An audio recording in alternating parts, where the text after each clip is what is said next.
Kui inimesed kujutavad ette mõrvarit, mõtlevad nad sageli mehele, kuid mõned kõige häirivamad mõrvajuhtumid saavad alguse naisest, keda keegi ei osanud nii jõhkras teos kahtlustada, välja arvatud selle juhtumi ohver. Kuude kaupa enne oma surma ütles Karen korduvalt, kui minuga midagi juhtub, öelge neile, et see oli mu õde, ta kavatseb mind tappa. Kui naise õde kaob jäljetult, hakkavad küsimused kuhjuma. Väga raske oli aru saada, mis toimub, sest temast polnud midagi kuulda.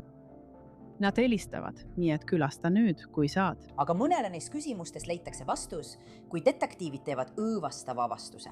Kui nad avavad sellest vaid osa, näevad nad kohe kaelakeed, millega on nimi Karen. Nad teadsid, et oli tõenäoliselt leidnud Karen Peacey. Isik, keda prokurörid peavad vastutavaks, polnud võõras sissetungija ega vägivaldne endine poissõber. See on naine, kes jagab ohvriga sama DNA-d. Rahulik elu, mille Karen Peacey endale loonud oli, lõppes 2021 aasta mai lõpus. Ja selle lõpetas seesama naine seal, Deborah Patton, tema ainus õde. Me uurime, kuidas see perekondlik suhe lagunes ja muutus surmavaks. Mina olen Elisabeth Milner ja tere tulemast sellele episoodile Female Criminals.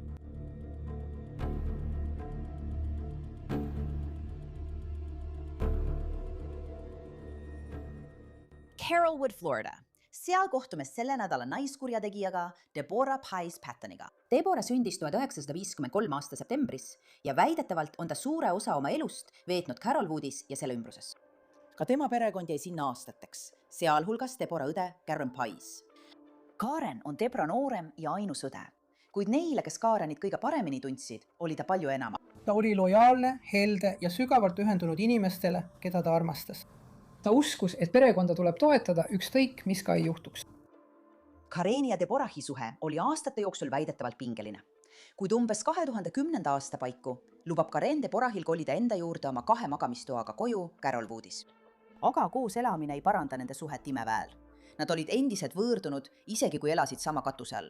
Nii et kui Karen aastaid hiljem äkitselt kaob, tekib muret tekitav küsimus. Mis tegelikult selles kodus juhtus? See viib meid 2021. aasta 30. maini, kui Kareni sõbrad teatavad tema kadumisest Hillsborough maakonna šerifi büroole. Sõprade sõnul oli Karen selline inimene, kes vastas alati oma telefonile. Nende jaoks oli kummaline, kui Karen äkitselt lakkas nende sõnumitele ja kõnedele vastamast. Nii et nad hakkasid muretsema, kui Karenist polnud midagi kuulda. Nad helistavad ja külastavad teda, et teada saada, mis toimub. Laupäeval pärast 21 kuupäeva, 22 kuupäeval oleks ta läinud Debbie ja Kelly juurde. Sest Debbie oli haige olnud ja ta pidi mulle helistama ning ütlema, kuidas Debbie välja näeb, sest ma polnud teda mõnda aega näinud. Ja kui tal oleks kõik korras olnud ja kõik hästi, aga ma ei saanud seda kõnet kunagi, mis kogu asja algatas. Ja siis, kui me jätkasime talle erinevate asjade kohta sõnumite saatmist ning ma kirjutasin talle juuste kohta ja ta ei vastanud, välja arvatud see väljas. See väljas pani mind väga närveerima. Kareni sõbrad ütlevad, et nad käisid tema kodust läbi lihtsalt selleks, et veenduda, et see pole mingi juhus. Siis märkasid nad tema autot maja juures, aga Karenit polnud. Hillsborough's maakonna šerifi asetäitjad saabuvad Kareni koju 29. mail ja räägivad Kareni õe Deborah Pattoniga. Deborah ütleb, et tal pole aimugi, kus Karen on, ega mäleta, millal ta viimati oma õde nägi või temaga rääkis. Kuid asetäitjad märkasid midagi kummalist. Kareni käekott, rahakott ja tema auto on endiselt maja juures. Ametnikud naasevad järgmisel päeval koju ja Deborah räägib sama loo. Kuid teise kodukülastuse ajal märkasid ametnikud väidetavalt värskelt kaevatud mullalappi tagahoovis. Uurijad hankisid valvekaamera salvestise, mille jäädvustas üle tee asuva maja kaamera. Väidetavalt on näha, kuidas Karen Pies viibib 24. mai hommikul umbes 1,5 tundi oma maja ees.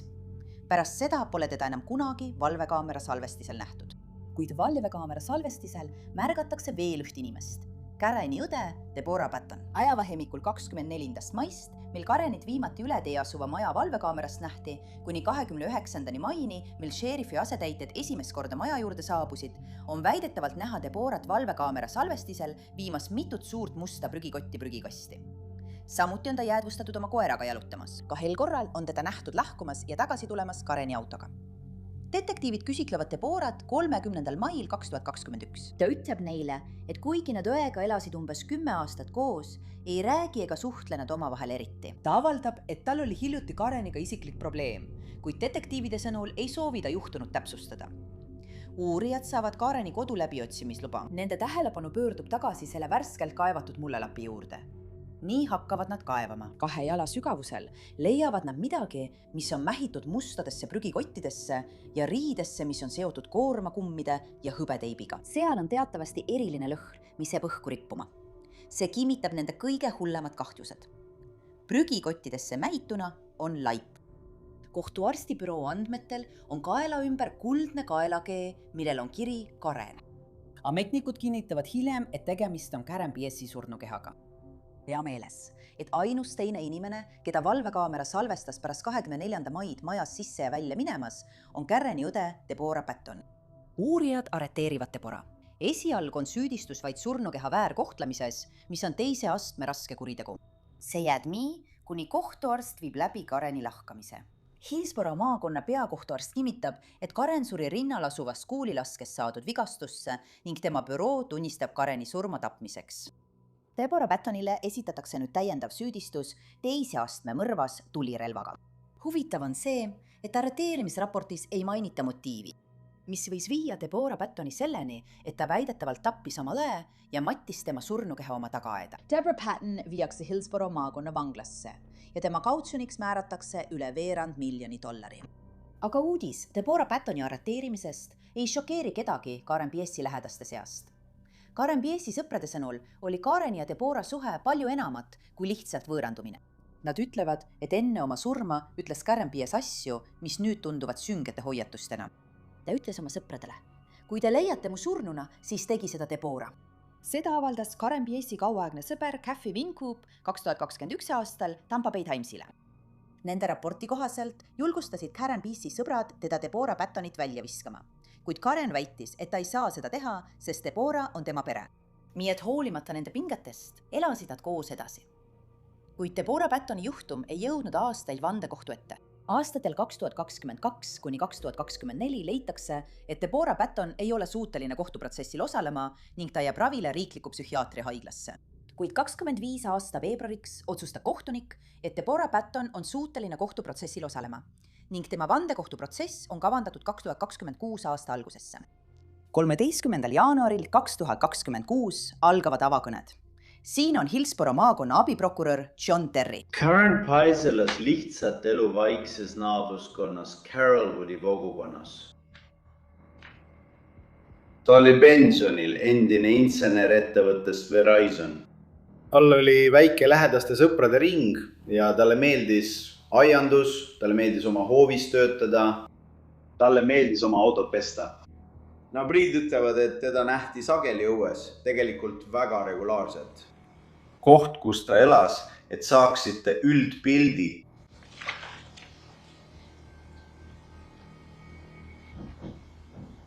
Oli täpselt seal, kus see punane märk on. See oli tema kodu. See on 2 magamistoaga kodu. Ta elas seal. See oli tema kodu. Ta ostis selle. Alguses elas ta seal koos oma vanematega, kuni mõlemad vanemad suri. Ja lõpuks elas ta seal koos oma õe Deborah Pattoniga. Deborah Patton ja Karen Pies ei saanud oma vahel läbi. Nad ei suhelnud oma vahel. Sõbrad ütlevad, et mõnda aega tuli Deborah vahel välja, kui nad kohal olid. Aga siis ei tulnud ta enam isegi siis välja, kui nad seal olid. Ja kui ta seda tegi, siis ta ei pööranud neile isegi tähelepanu.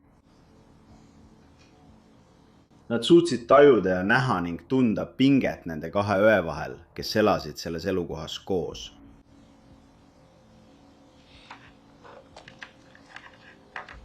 Vaikne elu, mille Karen Pies oli endale loonud, lõppes 2021. aasta mai lõpus.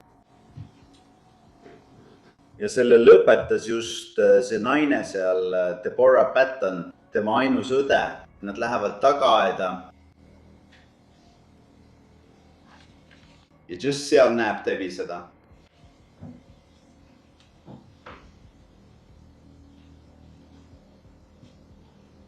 Ta taadis, et Karen hoolitses oma õue eest väga hästi.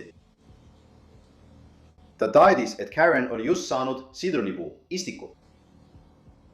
Ja kui ta Deborah selle kohta küsis, ütles Deborah, et see on sellest puust, see on sidrulipuu, mis oli alles istik. See on 8 jalga pikk auk. nii et Debbie astub talle vastu. Ta küsid temalt, kas Karen on selles augus? Kas Karen on selles augus? Ja te kuulete, et Deborah Patton lihtsalt põhimõtteliselt ignoreerib teda. Ütled, ei, ma ei tea, millest sa räägid. Nii et kui detektiivid lõpuks saavad läbiotsimismääruse, mis on esimene asi, mida nad teevad? Nad lähevad sellel maalapile. Ja nad hakkavad kaevama. Ja te kuulete, kuidas nad seda tegid. Mõrvauurijad, kuriteopaiga uurijad kaevasid aeglaselt ja ettevaatlikult, et mitte midagi häirida kaevates ja kaevates. Ja umbes 2 jala sügavuselt tundsid nad midagi. Ja mis veelgi olulisem, nad tundsid lõhna. Nad tundsid äralabunemise lõhna. Nad teadsid, et selle all on mingi surnu keha. Oma avakõnedes väidab kaitse, et Deborah oli lihtsalt kerge sihtmärk. Nad kinnitavad, et ta on süütu. Tõendid.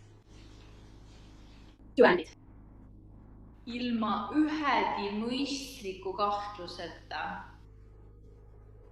See on koormus, mille prokurörid endale võtsid, kui nad esitasid Deborah Pattoni vastu süüdistuse teiseastme mõrvas. Et tõestada oma väiteid faktide ja tõenditega.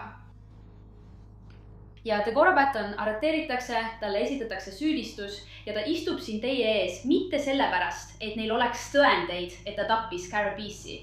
Mitte sellepärast, et neil oleks mingeid tõendeid, et ta tappis Braylee Peace'i.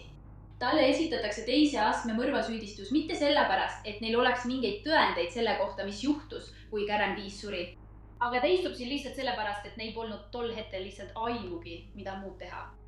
Ja kuigi nende arvates võis sellest tol hetkel piisata, et arreteerida, siis teie jaoks sellest ei piisa. Braylee Patton on süütu. Sama süütu, nagu ta on ta täna siin. Te pole kuulnud ühtegi tõendit. Te pole näinud ühtegi tõendit. Te pole kuulnud ühtegi tunnistajat. Ta on süütu. See ei muutu selle kohtuprotsessi jooksul mitte ühelgi hetkel. Ja ma palun teid teha otsus, et ta on süütu. Esimesed tunnistajad, keda vandekohus kuuleb, on Kareni lähedased sõbrad, nagu Pam Nelson. Ja kui te koos olite, kas Deborah liitus teiega ja veetis aega koos teiega? Alguses küll, jah. Alguses, olgu. Kas tuli aeg, mil sa märkasid, et nende suhtes oli midagi lahti? Jah. Kas, kuidas nüüd öelda, kas sa märkasid, et nad hakkasid teineteisest kaugemaks jääma? Kui me külla läksime, siis Karenil oli veranda, millele ta oli aknad ette pannud. Ja me istusime seal, sest enamik meist suitsetas tol ajal. Sigaret. Ja. Deborah tuli välja, mängisime mänge ja jõime. Ja ta tuli alguses välja. Ta jõi alati veini ja ta istus meiega ning mängis mänge. Ja siis läks nii, et ta tuli küll välja ja rääkis meiega, aga ta ei jäänud enam mänge mängima. Ja hiljem läks nii, et ta lihtsalt kõndis läbi. Ta viis Buddy oma koera tagaaeda, et ta saaks pissile minna. Ja see kõndis läbi ega rääkinud meiega üldse. Ja mõnikord, kui me läksime sinna, ei tulnud ta isegi magamistoast välja. Pammi tunnistuse ajal paljastab ta, et teadis, et midagi on valesti mõnede Karenilt saadud sõnumite põhjal. Need ei kõlanud nii, nagu oleks need tegelikult saatnud Karen. Kas Karenile meeldis juuksuris käia? Jah, ta kurtis, et see oli liiga pikk ja kui COVID algas, siis meil käis juuksul kodus, kes lõikas meie juukseid.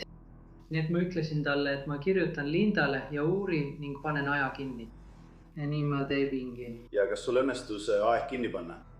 Jah, ma sain selle aja ja ma kirjutasin talle järgmisel päeval, et sain selle aja. Kas see sobib sulle? Ja neljapäeval sain sõnumi vastu, kus öeldi, ma jätan vahele.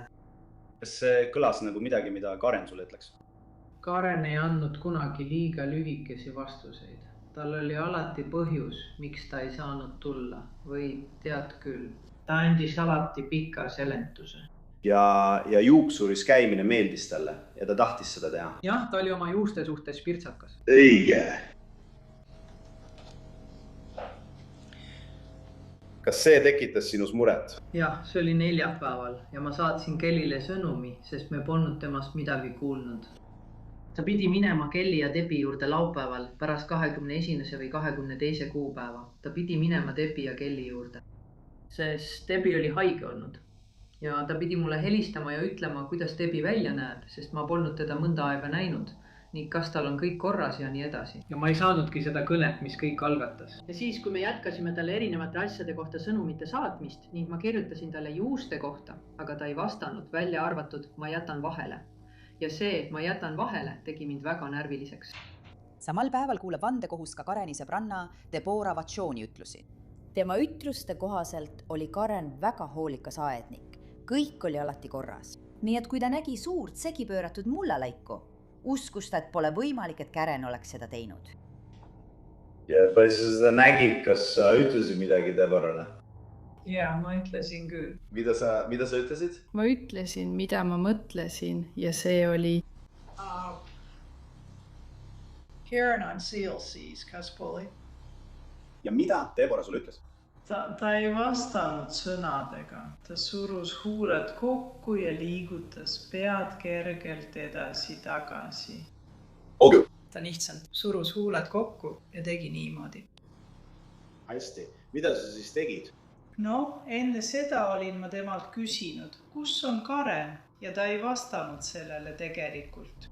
Ta võis midagi väga vaikselt pomiseda, ma ei tea, aga minu arvates ütles ta lihtsalt, ma ei tea. Okei, nii et sa küsisid temalt, kus Karen on ja ta vastas, et ta ei tea. Jah, see on õige. Siis, kui sa nägid seda mullalappi, astusid sa talle vastu ja põhimõtteliselt ütlesid, et Karen on siin sees. Ma ütlesin, Karen on seal sees, kas pole?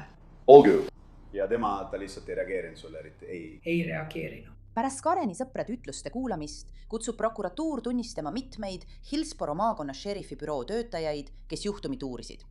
Nende ütlused aitavad pusletükid kokku panna. See on abisheriff Daniel Zintak Hillsborough maakonna šerifi büroost. Mida te nägite, kui te tagaaeda läksite? Tagaaed oli laikmatult korras, välja arvatud üks mullane koht aia keskel. Ja see on süüdistuse eksponaat 19b. Kas see on see mullahunnik, millele te viitate? Ja. Kas teil oli veel mõni vestlus proua Pattoniga? Ja ma tegelikult küsisin temalt selle mullahunniku enda kohta.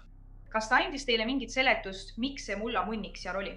Ja, ta ütles, et ta ise istutas sinna kuu, aga tema õde ei tahtnud seda sinna, sest ta tahtis, et muru oleks aiast aia piirini ja kaevas selle välja.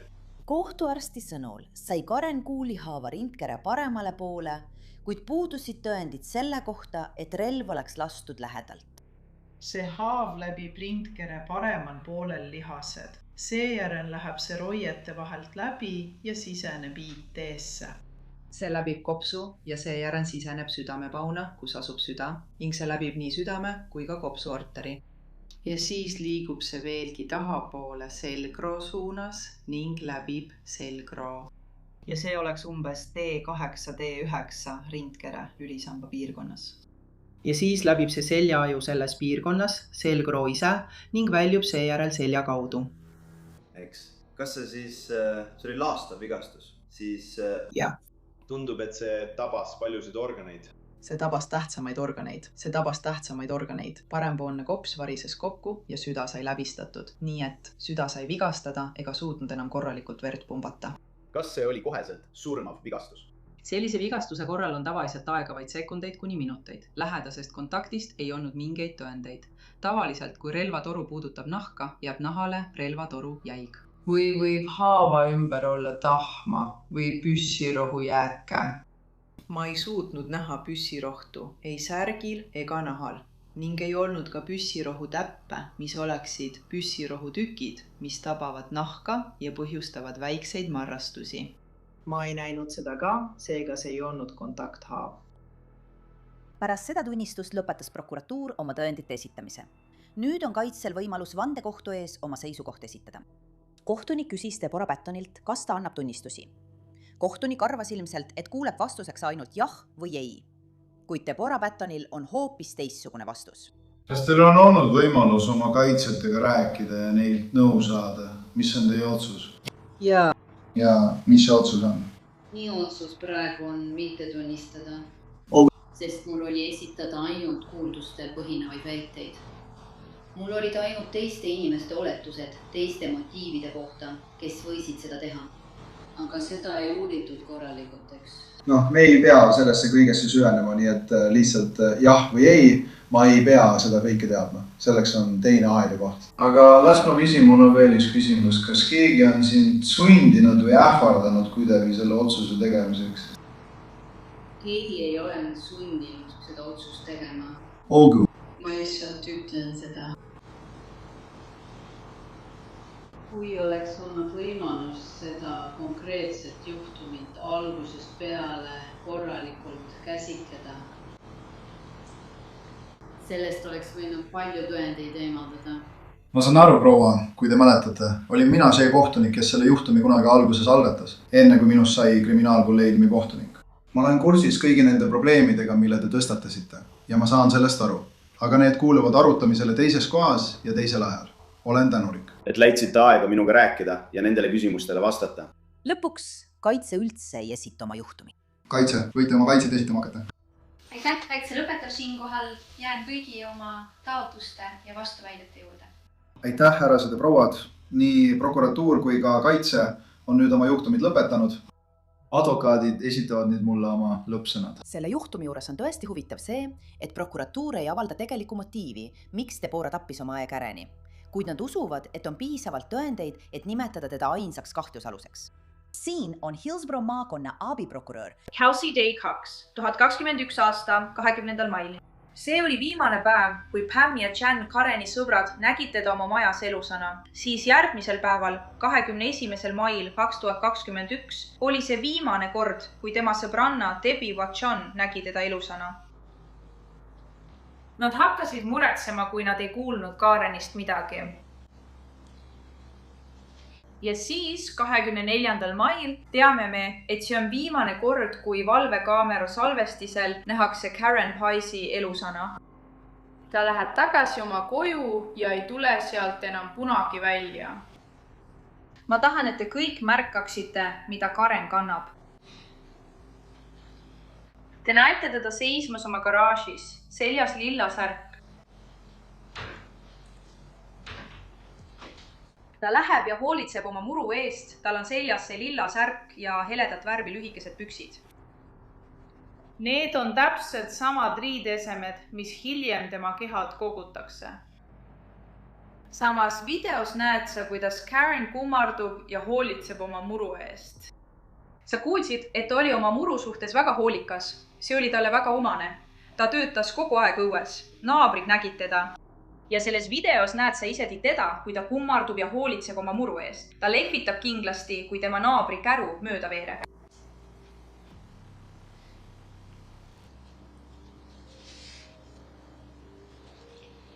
Kui Karen läheb tagasi oma garaaži ja sulgeb ukse umbes kell 12 sel pärastlõunal, ei tule ta enam kunagi välja. Ja see ongi viimane kord, kui keegi teda väljaspool tema kodu näeb. Ja rääkides Deborah'ga selgitasid nad, et tema käitumine oli alati väga rahulik. Ta ei tundnud muret selle pärast, kus Karen oli. Ta ei soovinud esitada kadumisavaldust. Ja ta ei tundnud muret.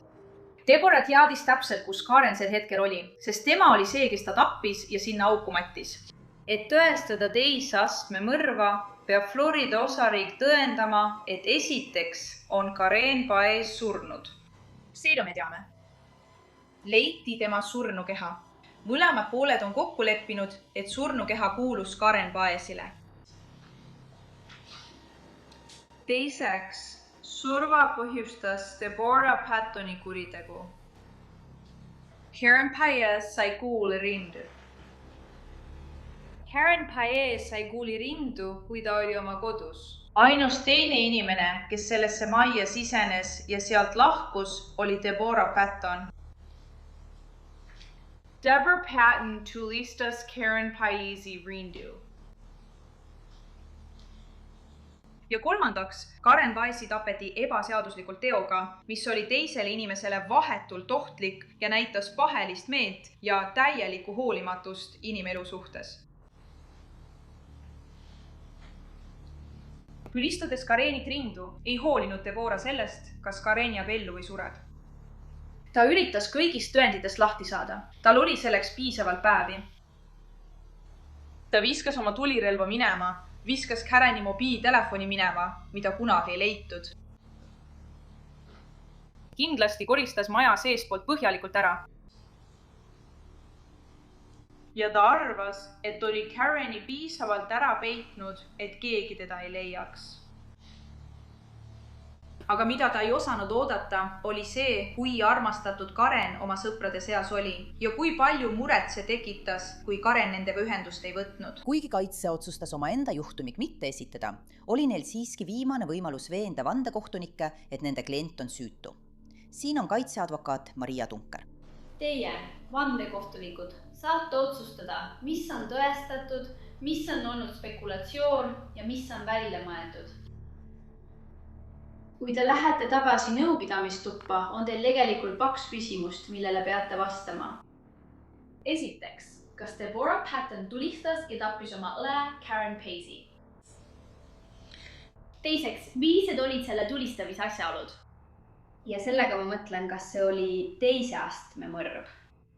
Täpsemalt, kas seal oli pahatahtlikkust, vihkamist, kiusu ja kurja kavatsust? Või oli see midagi muud? Kas juhtus midagi muud? Need on küsimused, millele peate vastama.